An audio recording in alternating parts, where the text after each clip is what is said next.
So hi, everybody. Let's talk about some Transformers.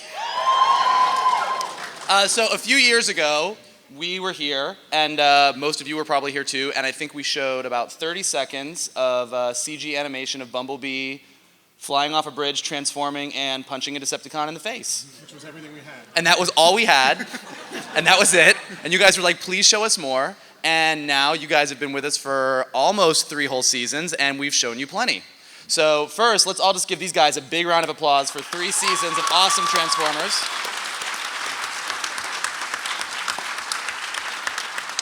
I should say the awesome Emmy Award-winning Transformers Prime. Multiple Emmy Award-winning Transformers Prime. So before we start talking about a lot of the stuff we're going to talk about today, I just kind of wanted to throw out to you guys, you know, what's it like now as opposed to then? I mean, we all kind of came in, Hasbro Studios started, we're going to do a brand new Transformers, you guys kind of got thrown in the deep end, we got to get it done super fast, and we set out to tell 3 seasons of a story that was a complete arc story that had a beginning, middle, and end, and we actually made it there. So why don't you talk about that a little bit and your reflections, if you will. Well, probably the biggest surprise, although it shouldn't have been after a number of years of doing this, is that we were as much in the deep end in season 3 as we had been in season 1. And part of that was just because early on it was asked if we could move up the first 4 episodes of season 3 by about 3 months, which is a huge difference when you're doing a production like this and you've got an overseas partner in Polygon. We finally got approval to use some new characters that we've been waiting on, and we had to kind of retrofit them, get back in, which ended up actually working out fantastically. And quite honestly, you know, we always kind of figured we'd get 3 seasons, we'd get 65 episodes, we'd finish our story, but it's a little sad when you're wrapping it up. You're sort of like, oh, I want to live with these guys for another year or 2 or 5 or 10. But we wanted to really try to make sure that you know, whatever we did, we gave you guys the experience you deserved for sticking with us for these 3 years. So hopefully we have. And really, if we don't say it at the end, thank you guys so much for being as supportive of this as you have been from the beginning, which was amazing. So thank you, thank you, thank you.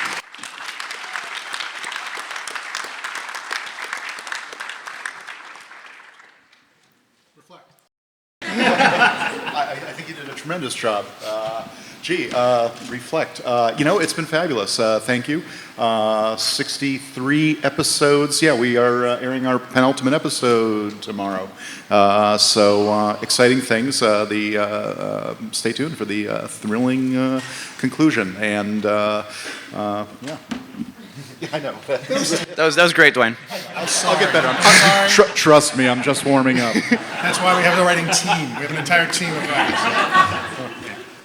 I didn't know we were ending. No, actually, we really haven't had time to reflect on it. We're still in kind of our editing stage for this, the end of Prime. Yeah. And when you're in the middle of it, this is actually really sad for me. I haven't reflected on it until now. It's true. We lose all sense of time. It's yeah, it really is. Zone. Yeah, from episode 1 to now, what episode? We're working on like 64, 63, or something like that. 50 something. I don't know. I mean, it just feels like it was yesterday. You know, it really is just one day's gone by, and. Man, it's actually been 4 years. We started. Yeah, it really is. I've lost a lot of childhood memories making room for all these episodes. So. Well, why don't we talk a little bit about season 3 and unleashing the beast? You know, where did that come from? I mean, where did the idea come from for that? How did it work in? Did you always plan on diving into Predacons in season 3, or was that something that happened along the way? We knew we were going to dive into something big for season 3. It took a while to figure out. There were some other things we considered dropped, and really it was a united effort where we all decided, you know what, it doesn't get much bigger than bringing in the beasts, so to speak. And well, you've seen how we did into the storyline, and we wanted to, as with much else in Transformers Prime, wanted to make sure we gave the beasts a interesting mythology, an interesting backstory, and you know, took some creative license and sort of dovetailing it into the version of the world we created. But we think you know, tying in with the notion that Earth is in many ways a sort of sister planet to Cybertron. I think the notion of why the Predacons are here, that they're part of Earth's ancient history, I think was interesting. How was it to design and sort of come up with a look for the comic? Well, it was a little different. We using the word beast. We didn't want to get totally into the Beast Wars and Beast Machines kind of feel, but like Dwayne said, going into this mythology, we went in with this kind of mythology with kind of Griffin-esque, almost Earth's mythology, different things, whether Greek or whatever kind of mythology we pulled from. We tried to put a bit of that into the show, as though there's a reason why those things have always been here. And into the design. Yeah, into the design of it. So. But it was a pretty complicated build. The Predacane was a pretty complicated build for Polygon. Yeah, doing a robot into a vehicle, at least you kind of know what a fender looks like and all that. Now, it's actually hard to have full range of where you could go and where you can put parts and what turns into a claw, what turns into this. It actually gives us a lot more freedom, but in doing so, I think you're going to see some of the most complicated transformations ever seen in Transformers, where it's just like thousands of pieces moving. It looks pretty freaking cool. So. And again, hats off to our Japanese partner Polygon for how tremendously, that. What was it? They draw up another to make it actually happen. Yeah, they actually did. Early on, they actually built origami because they were trying to figure out where the creature would actually be jointed and how it would move, and we would send drawings back and forth, but at some point they actually just built little paper origami and figured out how it's going to work. It's incredibly elaborate. We should actually, why don't we own that? Why don't we have that in the office? Yeah, we got to get that. I think Hasbro should sell that. Jerry, can we get origami Transformers? Would Can you guys that? buy an I love origami it. kit? Would that be something? All right, yeah. I was like, yes, we would buy that. Yes. So Jerry, I have a question for you. So with these guys having worked on the series, and with the way they've sort of taken classic Transformers lore and mythology and kind of reworked some things and kind of added new things to the lore, how does that affect the brand on the wider level? Like whether it be product or other things, like what's the relationship been like, and how has that worked with season 3 and Beast Hunters? Yeah, I think How often a day do you want to kill us? or you guys kill it? No.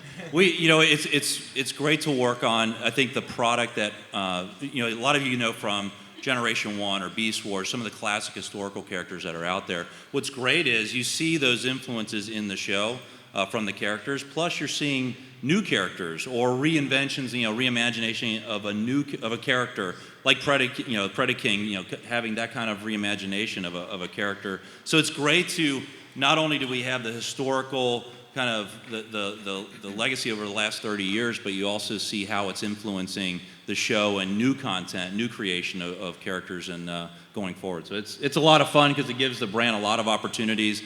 We love making more and more toys of all the new characters and give them to the world. So it's fun. I do just want to say that, sort of out of everyone in Rhode Island, obviously the partnership has been fantastic. Jerry Javoyne has maybe been our biggest supporter from the very beginning and very publicly. So seriously, thank you very much. No. Thank you. So why don't we talk about that? So obviously, Bumblebee is not beeping, beep, bop, boop. So why did we decide to do that? And for Jerry, what does that mean for Bumblebee moving forward in the big, wide Transformers universe? Well, when we started, we actually were trying to kind of key off the movie because we felt like a lot of the audience was familiar with the movies.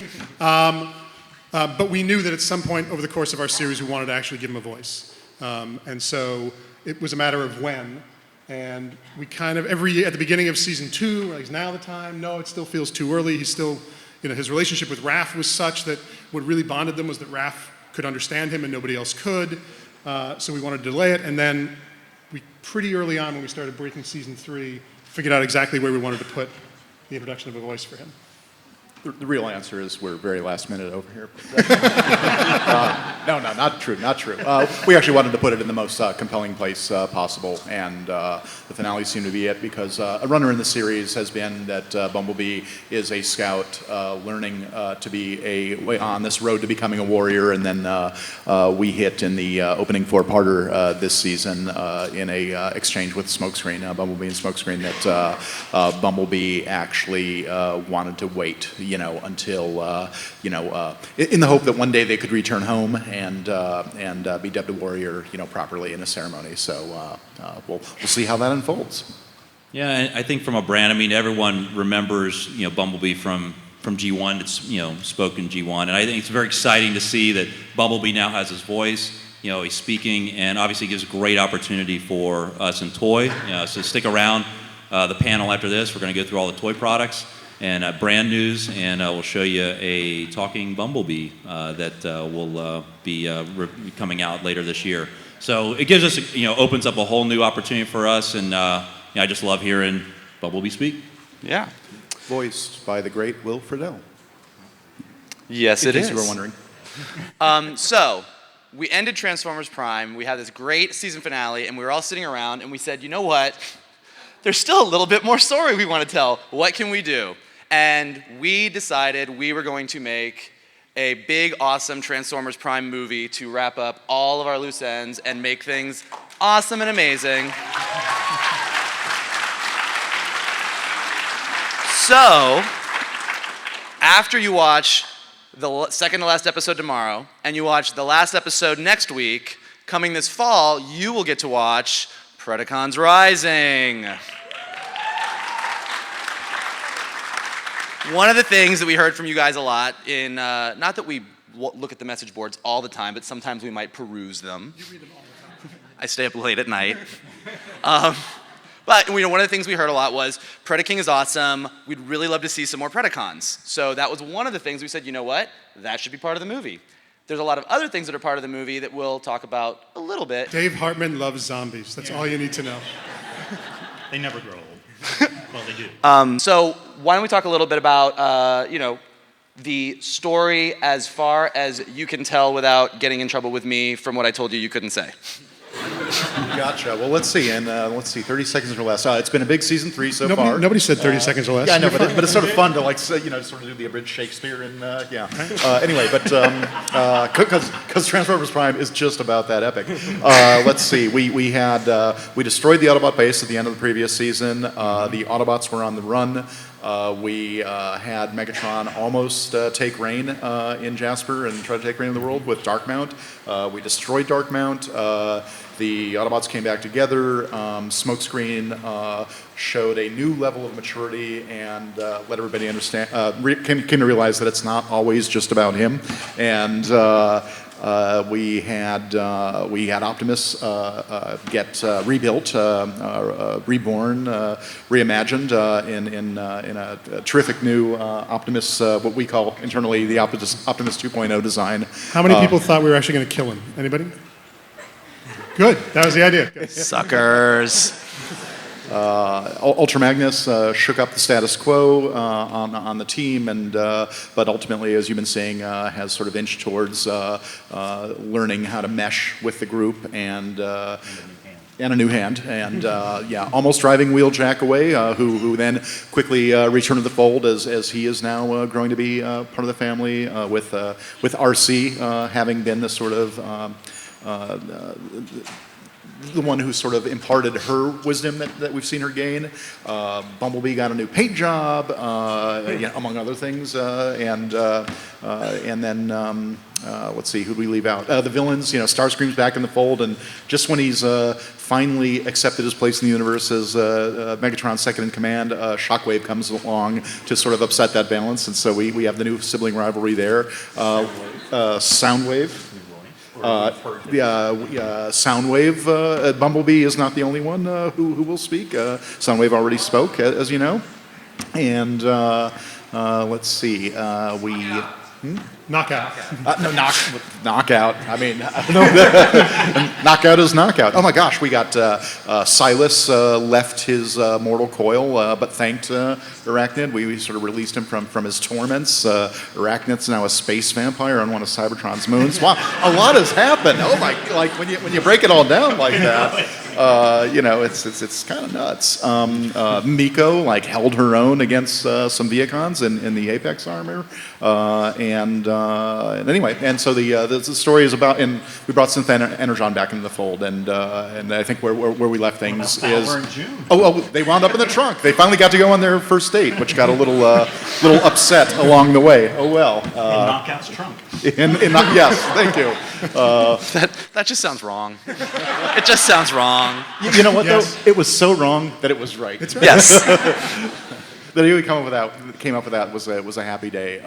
Predaking revealed that he's on a path to evolution and has figured out his sense of his own place in the universe. And just the fact that Dwayne can keep all that straight in his head is sort of amazing and a little obsessive compulsive. The childhood memories gone, like Dave said. So if you saw last week's episode, we sort of ended things with Ratchet sort of being co-opted into the Decepticon fold and being persuaded to help finish the Synthen formula, which is going to lead to the creation of cyber matter that will allow them to cyberform Cybertron, unfortunately, as well as Earth, and things are hanging in the balance right now. Please watch our thrilling next 2 episodes. As we How wrap many things people up. think we're going to destroy Earth?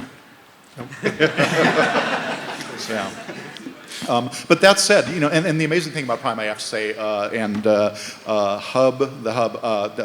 which we need to give a shout out to, just an amazing network who really supported our vision of the show from the get-go, and but they put us to task, and they wanted to open big with the original 5-parter, Darkness Rising, and when you open that big, where do you go from there? So I think the whole of Transformers Prime has been these just amazing, epic events, and then a little rest as we, put things back into place, and then epic again, and how far can you take it? So, it goes without saying that the next 2 episodes are beyond epic, but we still had threads that we wanted to wrap up and things that we wanted to do. So the movie, Predacons Rising, will be even more epic than our epic finale.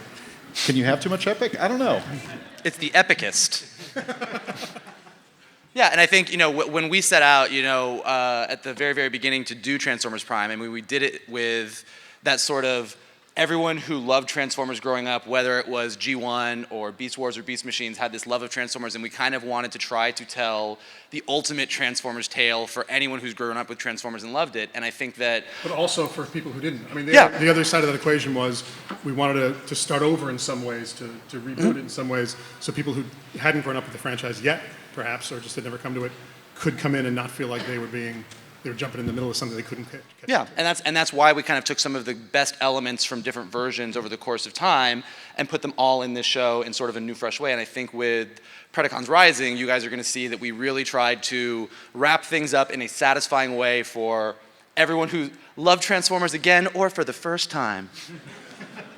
And actually with that, for all of you guys out there that love Transformers again or for the first time, why don't we open it up to some questions? Hello. I was wondering, are you guys going to ever bring back the Dinobots to the new series?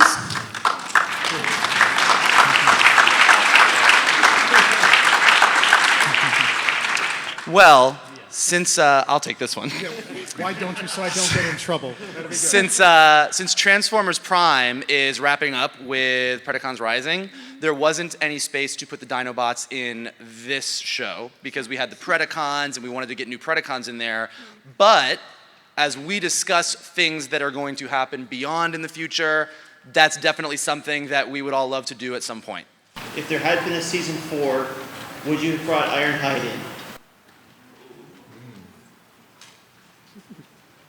Yeah, I think we probably would have.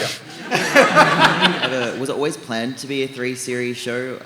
Back in season 1, did you know it was going to be ending season 3?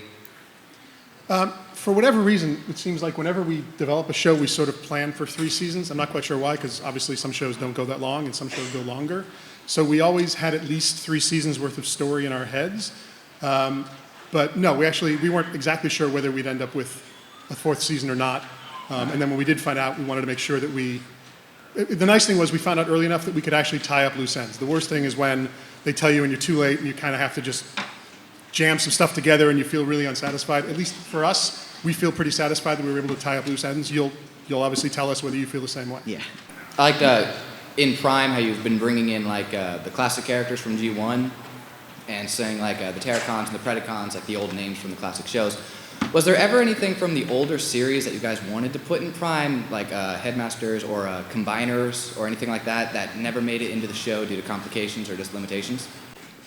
Yeah, absolutely. There was a wish list, well, not quite a mile long, but for instance, one of our original plans was to bring in more wreckers part of season 3, and at the end of the day, because of the limitations, there were just things we couldn't do. But that said, in some ways, it was always a blessing in disguise because as much as we wanted to bring in other characters, there was obviously still so much story to tell with the characters that we had, and just sort of like recombining and watching them rebuild, break down and rebuild their own interrelationships. In a way, I really enjoyed working within those limitations, and I feel that it really brings you closer, brought us closer to our core cast members, and even within the characters that we had, there were some that we would have wanted to give more screen time to. So for me, it was a blessing in disguise. Why don't you tell them about what you wanted to do with Sea Spray? Talk about Sea Spray. Sea Spray. Okay, here's the pitch. I guess we could talk about this now, but we had a great idea for Sea Spray. We were going to reveal that they'll be the judge of that. Well, we're going to reveal that he was actually not killed in episode 8 in season 1, that he had managed to jettison off the ship, finally makes his way back to Earth. It was going to be during the 4-parter, and when the Autobots were scattered to the winds, it was the wreckers who were going to, who would finally answer the call and would show up. But anyway, the notion that Sea Spray, despite his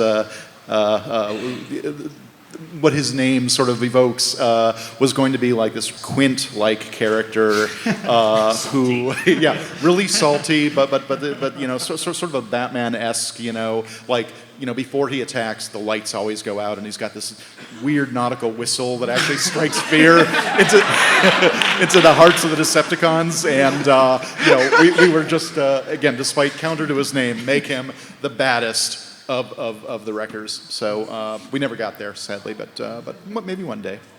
I want to ask you, what was the biggest challenge, production and storytelling-wise, that you felt you met and that you did not meet for whatever reason? Ooh. Good question. Want to talk about the story first? Or? And I don't know if that includes Sea Spray or... Look, I think probably working more Wreckers, at least for me, story-wise. I think the Wreckers was the thing that we didn't get to do because we didn't have room in the final season, and it was the thing that we saved for the final season for story reasons. It's like we didn't want to bring them in until they were at the lowest of the low. I think for me that was really it. Honestly, everything else we got in. The 13 just wound up being a little short. There was one moment where at the last minute, we literally, with virtually all 13 episodes written, we had to rejigger some things and recombine just to get it all to fit. Like a 14th episode would have been nice, but then at the end of the day, whatever we didn't get to cover, we covered in the movie event. So it all worked out. From a visual standpoint? Well, I'm not totally sure how to answer that because it's... as an artist and most of the crew, it's like having those constraints actually makes you more creative. Coming out right, I would say, oh, it'd been great if we went to some metropolis and had them destroying buildings. But that being said, because we couldn't, I think Dwayne and his team just wrote incredible stories that were really compelling. And as epic as some of those other things did, I have no regrets. I loved absolutely everything we've done and how we did it and how we made it work. I would have maybe liked to have been in a canyon a little less often.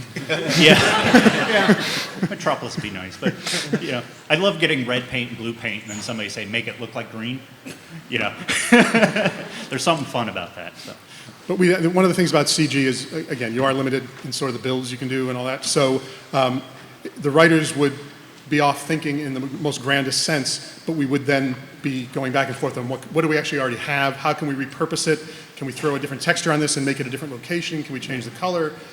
So we had to write toward what we had and what we were capable of doing, right? Which should be limiting, but in a way actually makes you dig in deeper to what you have. I'm going to speak up for you guys because I think the Predacon itself is something that I was like, I don't think they can pull this off. This is going to be, when they were like, okay, we're going to put a giant dragon beast in the show, and 3 months early. Yeah, and we're like, all right, let's figure this out. And I think the first time I saw even like the test from Polygon on Predaking walking, I was like, oh, they pulled this off. I mean, that thing has so many moving pieces, and like they were saying, like just figuring out how to get the talons to work, and it was a feat of CG, artistry, and engineering. Well, even the idea, if you watch, it's not simply that it breathes fire out of its mouth, sort of from a. Yeah, it's got a. It actually builds up, and you sort of say that's Dave and his team. I mean, they wanted to make it different than just a fire effect out of a mouth, and it makes a difference. All right, well, appreciate it. Thank you very much. Thank you. Thank you. Are the Viacons, are they drones or are they individuals? It's sort of been hinted at both. We actually tried to suggest, perhaps a little too subtly, that they are clones in the episode 10, I believe, the Starscream clone episode, because when Starscream goes into the lab that he finds and finds the clone protoforms, right? If you notice, the faceplates are very similar to the Viacons. They're mono-eyed, and that was our little suggestion that this is how Viacons are birthed. But again, it was a little on the subtle side. Why didn't the Decepticon Space Cruiser have a name? It really stands out that everyone always calls it the Decepticon Space Cruiser, especially since other ships have names like Wheeljacks. You mean the Nemesis, the warship? Yes. The warship. The warship. It usually gets referred to as the Decepticon Cruiser instead of the Nemesis, though. You know, there were reasons, and at first we thought there were reasons we didn't think we could use the name or that it wasn't appropriate, and we just wound up calling it the warship. It did slip in one episode for you who are into trivia. You know, which episode was it? Which episode was it? I believe it was 15. Wild? It's the one where the ship becomes alive. Oh, 11. We love her. 211. Thank you. How you doing? Just wondering, you were speaking about your re-envisioning of the name, say like taking Predaking and making him something new. I was wondering why you decided to take, say, Wheeljack or Smokescreen, like names from the G1 series, and take different personas to them when you could have been taking, say, like Hot Rod or Ironhide or something like that to fill those roles? Each was an individual case, and there are a variety of reasons. In the case of Wheeljack, we actually had a conception of a character, and we asked Hasbro to supply us with an appropriate name, and they gave us Wheeljack, and we like it. And I think his engineering capabilities, we gradually were able to work in the series, but we never envisioned him as a scientist, as maybe G1 played him, for instance. You know, and in the case of Predaking, you know, we weren't looking just to reinvent. I mean, part of it was that you know, he came into the storyline late when things were already up and running, so it was like, how can we honor the original lore and at the same time seamlessly work this concept into the version of the lore that we've created? So, you know, it was choices all over the map, and ultimately it was, you know, staying true to the lore, but while also creating the most satisfying story in the present. No, fair enough. Thank you. Before you say goodbye, just a little shout out. We have a few people who came down go from ahead. LA. So I know Mandy Safavi is here, Therese Trujillo is here, Vince Toyama is here, Matthias Dougherty is here. Who else was there anyone else that we saw? Walter Gittes is here. So a quick hand for them, please. Stand up. Stand up, take a bow. And thank you guys so much for watching. There they go.